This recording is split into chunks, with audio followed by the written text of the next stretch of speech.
Welcome to part two of an overview of Wisconsin agriculture. I'm going to go next into the impact of agriculture on the Wisconsin economy. And again, I'm kind of taking an ag business perspective because a lot of my students here are going to be ag business management majors.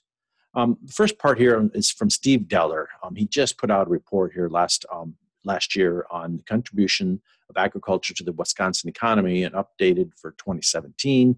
So it takes a while for these data to become available, and then it takes work to do the processing to make the report. So this is as of 2017, but he just finished it late in 2019. And there's the web address link there. You can go to it. But basically, his update shows that Wisconsin agriculture has an economic impact of roughly $105 billion. Think back to that number we saw for 2018 of roughly $11 billion in ag production, cash receipts to farmers. That money is distributed. The farmers are buying inputs, and then they're spending money in the communities, not just on farming. And that overall economic impact is $105 billion because the inputs they buy, they give money to the people they buy them from. Those people do things like buy groceries, buy new cars, pay taxes and stuff like that. There's a multiplier effect, and that's what this is the economic multiplier effect of agriculture for the Wisconsin economy. So $105 billion, 16% of total sales in the state, 12% of jobs, 12% of income. So that's how big agriculture is here in Wisconsin. Roughly somewhere around 16 to 12% of the economy is devoted to relies on, based on agriculture. Most of it is going to be the processing, the post-farm gate processing of the inputs. So you got $22 billion here for the on-farm, which is 4% of the job, 3% of the income. The processing of the farm production, making cheese, as we talked about, canning the vegetables, making sauerkraut, etc. That's the big chunk of it, $83 billion. You add them up, you get your $105 billion. That's where 8% of the jobs, 9% of the income is. Dairy, just separating that away from and doing both the farm level, on-farm economic impact as well as the processing, is roughly half of that impact. $46 billion of this $105 billion is dairy, and 4 to 5% of the jobs and income. I did one just on specialty crops with the Mitchell et al. There's a link for that as well. That was Steve Deller was the also in part of that as part of the et al. And it's a Badger Commentator, pages 32 to 39 is the full paper. You can go get to it, but it's focused just on specialty crops. And I'll just get to the big numbers. The $105 billion is roughly going to be the same. This is as the overall impact. The specialty crops in the state are almost $6 billion, about $1 billion of which was the farm level economic impact. And then the 4.8, almost $5 billion is the processing side. I mean, kind of see there's that point I'm making is there's that production side. That's a smaller part. It's all that post-farm gate processing that really makes the big impact for agriculture. And the part that it really emphasizes is that our processing vegetable industry, the green beans, sweet corn, making potato chips, canning that food, cranberries, things like that. The processing of that, our vegetables, processing vegetables, we're the second largest industry in the U.S. in terms of total economics, the impact. Number one is California again, and it's primarily due to processing vegetables there. The big one for processing is tomatoes, to make tomato sauce or ketchup and things like that. We have some of that in other parts of the country. But and then we come in second with our green beans and sweet corn and carrots and such. You go next to now think about what do farmers spend their money on. We spent about $10 billion, so they brought in roughly $11 billion in cash receipts. There's about $10 billion of spending that they did in 2018, over $150,000 per farm. And what you can see here is we're going to go right to these categories. And what I'm emphasizing here, these are all the kinds of businesses that farmers are spending money on in the state, roughly $10 billion a year. So feed is a big one. Almost 18% is on feed. Well, that's what does an ag business major, a common outcome for an ag business job if you stay in the ag side of the industry is selling feed, seed, or chemical. And you can see feed is a big one here, 18%. That's going to be for our dairy cattle as well as our beef cattle. Farm services at 14% here, that's primarily going to be things like veterinary services, but also things like tax preparation services, crop insurance and insurance in general. We're going to spend time talking about taxes, and we're going to spend time talking about crop insurance in the state, how it works and everything.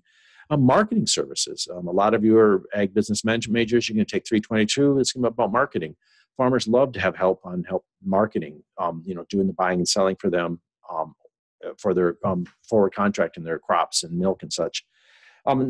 Transportation is another one. There's a lot of shipping and stuff like that. You got to move your raw products to the point of sale. So that's about 14%.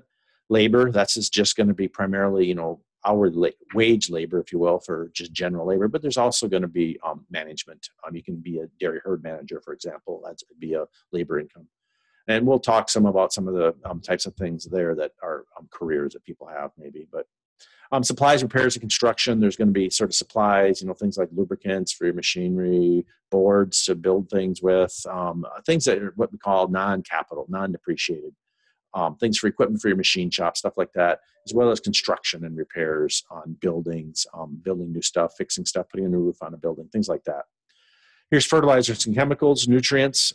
It's all major part of crop production is nutrients, and then crop protection for things like controlling weeds, controlling insects, and controlling diseases. So those are big inputs in the state. Think of weed, feed, seed, and chemical. 9% is machinery and vehicles and fuel. There's a lot of people, they got trucks, they got tractors and self-propelled equipment, self-propelled choppers, combines, things like that. 8.8% is interest, taxes, and miscellaneous capital expenses. We're going to talk about taxes, but interest. Ag lending is a big part of one of our majors. A lot of them in ag business, if they stay in the field, is ag lending. And then next we got seed. That's a big one there. It's plants as well, but primarily seed. And that's, again, back to feeds, seed, and chemical sales. Livestock related expenses, that's going to include things like renting livestock. I don't think a lot of people are aware you can rent cows, if you will, to milk cows. Rent is primarily land and building rent. Maybe you rent a grain bin to store grain in on somebody else's farm, but most of it's going to be land rent. And so you kind of see that's the full suite of where they're spending their money, and where there's a lot of this spending that goes on. The farmers keep a small portion of it. But a lot of these is where ag business is on the input side. Selling inputs to farmers is a common job for ag business graduates early on. There's also the post farm gate side. We saw some of the numbers there. There's also a large number of jobs in that area as well, actually more jobs. And we'll talk some about that as well later in a different section. So where most of this information, the stuff I presented earlier, comes from an annual report called Wisconsin Agricultural Statistics. And each year it has a number, and the 2019 is the most recent available, and it's for the year 2018. There's the link. It's the USDA National Ag Statistics Service, NASS. And so that's the full address there, but they put it out every year, usually in late January. So I'm going to base some of these numbers here. We're going to talk about farmers now. Who are these farmers we've been talking about? In 2018, there were almost 65,000 farms in the state of Wisconsin, 14.3 million acres. Average acres per farm then is about 221. They produced $12.1 billion in production. That's different than that other $11 billion of cash receipts, because some of it it's not sold. They use it internally. And they generated some income here, a little over $2 billion. And there's a profit margin there of about 18% in 2018. And it'll become important there because it's pretty easy to measure sales and cash moving around, but it's harder to get at the profit margin. So a rough number there. I'll use roughly 20%, but it goes up and down depending on the year. So here's our farms by size, and size is not by acres, it's by annual sales. And so to be a farmer in USDA numbers, you sell at least $1,000 worth of farm stuff, agricultural commodities, and then we go from there. So there were 64,800 farms in the state. Here's 28,800 of them sold $10,000 or less of farm agricultural commodities. That's 44% of what the USDA considers farmers. Average size of 63 acres. This is a big garden that's not making very much money. But a lot of it's going to be a field or two of corn or hay or something, or pasture that you're raising a few cattle on, or something like that. That's not very much. $10,000. Think back to that 20% profit margin. 10,000, 20, you're talking a couple $1,000s is what you're keeping. That's not a full-time job. The same next categories is $10,000 to $100,000. Another 20,000 farms there, 31%. And the size to get a little bit bigger, 144 acres. But again, this is going to be something like someone who has a couple fields, but they have another job. $100,000, if you take 20% as your profit, that's $20,000. That's not enough to raise a family on. That's a small amount of money. Now we're getting into these larger sized operations here, 100 to 250,000, 250 to 500, 500 to a million, then over a million. And you think back to that 20% profit margin, you can start to see the percent of these and the numbers get much smaller. There's only a few thousand of these categories down here, and the percentages and the sizes get larger. But these are your full-time farmers. We're going to come back and look at this again, but if you think $1 million sounds like a tremendous amount of production, it is. 20% would be $200,000 of profit. That'd be the money you get to keep. $1 million of revenue is a large operation. It's not just you. Most likely it's a multifamily thing, and you're splitting $200,000 among the family members. And so you start to see these numbers are, there's a lot of money flying around, but there's also a lot of costs and distribution. What I really like to emphasize, there's probably 11, 14% are in these full-time farmers. That's enough money to make, and you can live there and earn enough revenue and your profit margin to be a full-time farmer and not have another job. It doesn't mean you can't have another job, or maybe your spouse has another job, but you are a full-time farmer and that's what you do, and you make what we can think of as a good living. Somewhere around $80,000 is the median income for a household.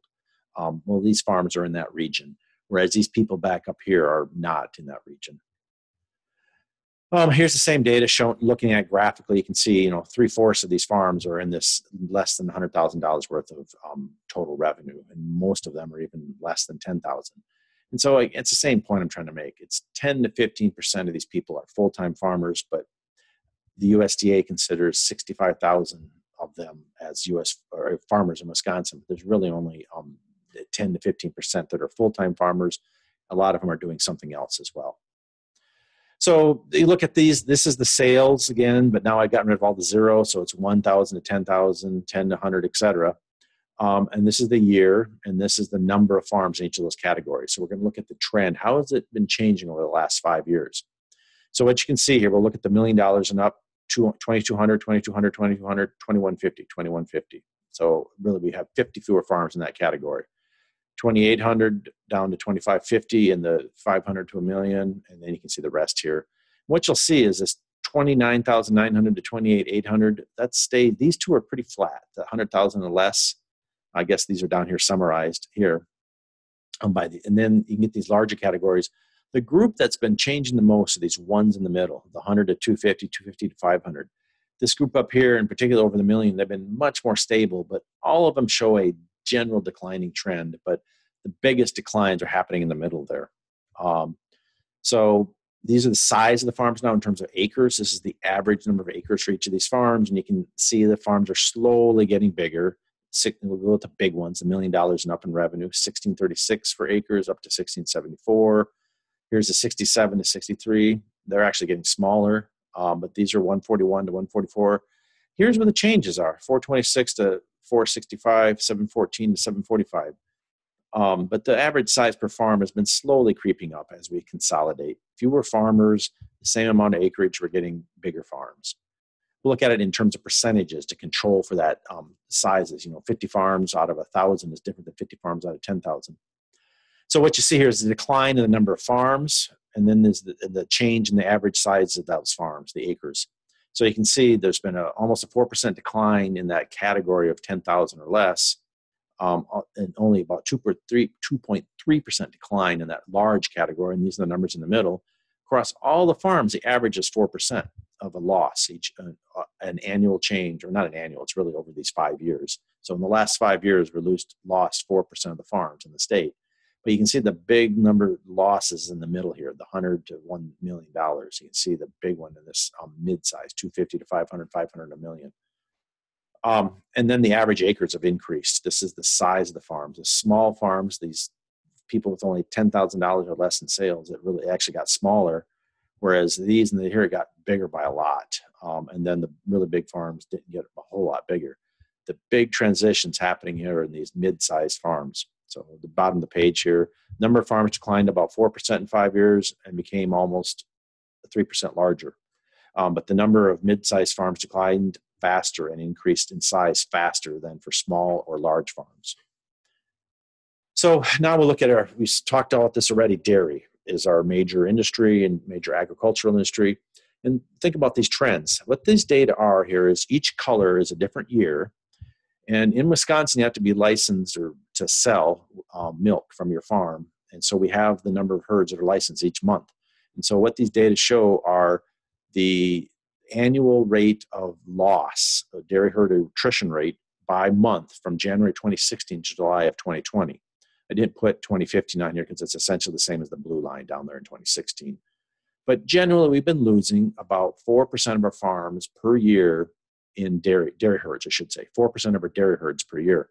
Then starting here in about 2017, in like April, May, it started to increase. And then it went up into 2018, it increased. And then 2019, it increased. It peaked here at about 10% of our herds disappearing, leaving the industry per year. And now it's been coming down lately. We're down to, in the last, this spring of 2020, it's down to only about 7% of our herds are disappearing per year. The reality is that our average rate of attrition has been about 4%, and all of a sudden it's started to accelerate. These are the same data, but not done of that each year. We're just starting with the annual attrition rate, and then it changes, and then it goes through this list like this. So what you see, our annual rate of loss of dairy herds is about 3.5% to 4% for several years, or January of 2015, 2016, and parts of 2017. And that number goes back. That's sort of our normal rate of attrition, if you will. And there's been consolidation agriculture since the early 1900s. Some of you probably read The Grapes of Wrath and some of those stories. And this is a trend in agriculture for years, decades. But it's sort of have a standard rate. And what happened here is it really accelerated, and then it started slowing down. And this last month in July, all of a sudden, it started to go back up again. But you can really see there's been a huge loss in dairy herds in the state, and a lot of it's been really the last few years, it's massively accelerated. We've lost roughly half our herds in the last 15 years. This is the average number of cows per herd in Wisconsin. What you can see is, go back a slide, we've been losing herds, and the cow numbers have been staying very steady. They've changed a little bit, but you can see the average number of herds per farm has really gone up. It went from 120 in January of 2014 to 175 here just in July of 2020. So it's a 46.5 years, we've seen a 46% increase in the average number of cows per dairy herd in the state. Went from 120 to 175 in just 6.5 years. So there's a lot of transition going on there, a lot of people leaving that industry. And all this leaving isn't necessarily voluntary. We've been losing roughly a couple herds a day in the state. And here you can see these are the bankruptcies in the state. These are from April 1st to March 31st of 20. So that year, from April of 2019 to April of 2020. These are Chapter 12 bankruptcy filings. Chapter 12, a farm can elect to choose that as its filing status. You have to go through the U.S. court system. That's how we know about these numbers. And Chapter 12 is one for agriculture. If you're too large, you can't use Chapter 12, and it's like $4 million and above in assets, and you have to use Chapter 11.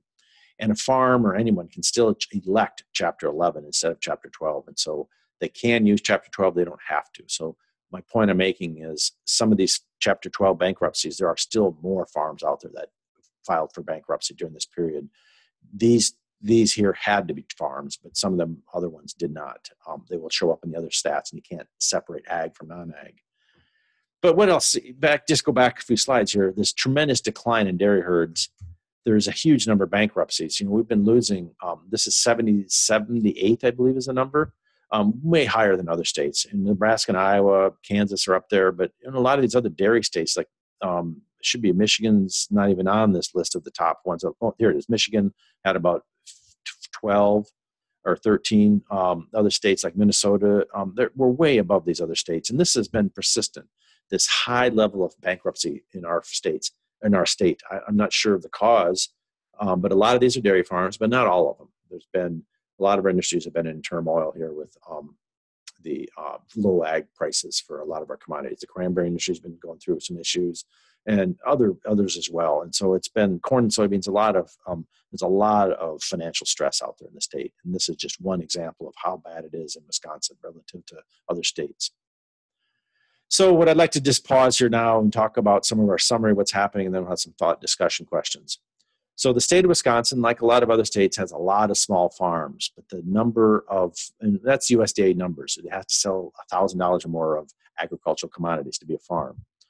But the number of full-time Wisconsin farmers is small, only 10 to 15% of this 65,000 roughly. Most households with small farms that have that small sales have substantial off-farm income. They're not full-time farmers. They have another job, and it's that job they depend upon. And this is split into two categories. There's these rural residents who have a high-paying job. Their incomes as a household are above the median. And then there's some rural poor who are full-time farmers, but they don't make a lot of money. They're a family of four living off of $40,000. Which puts them at poverty level if they have four family members and things like that. And so we have to, what I really want you to think is how nuanced what we mean by farmer. Do you mean these large farmers that are full-time people and have multiple family members involved in the operation, maybe paying for 2 or 3 households to farm as part of the same operation? Or are you have a part-time farm, you have another job? Are you full-time and make very little money? And we'll think about that. The number of Wisconsin farms has slowly been declining. It's been a trend throughout the ag industry in farming, but it's really fast for these mid-sized farms, much more so than for the small and the large farms. The farm size has been slowly increasing, especially for these mid-sized farms. And dairy farms have been consolidating at a faster than average rate. That's very rapid. It's the last 3-4 years here in Wisconsin, we've seen a very rapid acceleration in our consolidation rate, way above normal, and seen our herds grow in size, on the average size, and a lot of farmers exiting the industry and a chunk of them going bankrupt. You think about that, 78 bankruptcies, we've lost probably 780 herds. So maybe 10% of those people are filing for bankruptcy. The other 90 quit and are doing something else.